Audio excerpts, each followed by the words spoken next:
In 2009, 9-year-old Natalie Maltais was looking forward to a normal weekend with her grandmother, Rose, in a small town in Mass. It was a simple family visit, nothing out of the ordinary. But then, everything changed. A disturbing phone call came in. It was from Rose, and the message she left for Natalie's mother was so alarming that police treated it as an emergency. She reportedly told them they would never see her again.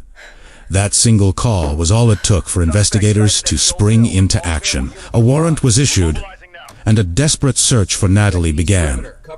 At that point, every single minute mattered. The first major breakthrough in the case didn't come from a witness or an anonymous tip. It came from Natalie's cell phone. Police started tracking the phone's GPS signal.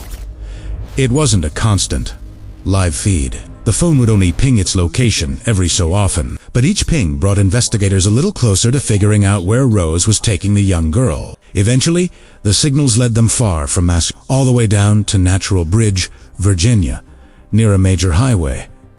But there was a huge problem. The GPS wasn't precise. It could only narrow down their location to a radius of about 165 feet. Now, that might sound close, but in reality, that's a massive area to search. It could be any number of buildings, parking lots, or hidden spots. With the clock ticking, a local police officer named Todd Neal decided to bring in someone with a fresh perspective. Deputy Fire Chief Thomas Lozier. Instead of just sending teams to search the entire 165-foot radius on foot, Lozier had a much smarter idea. He took the GPS coordinates and plugged them into a tool we all use every day, Google Maps Street View. He digitally walked through the area, scanning every road, every building, and every landmark, looking for anything that matched the phone's last known signal. And that's when he saw it.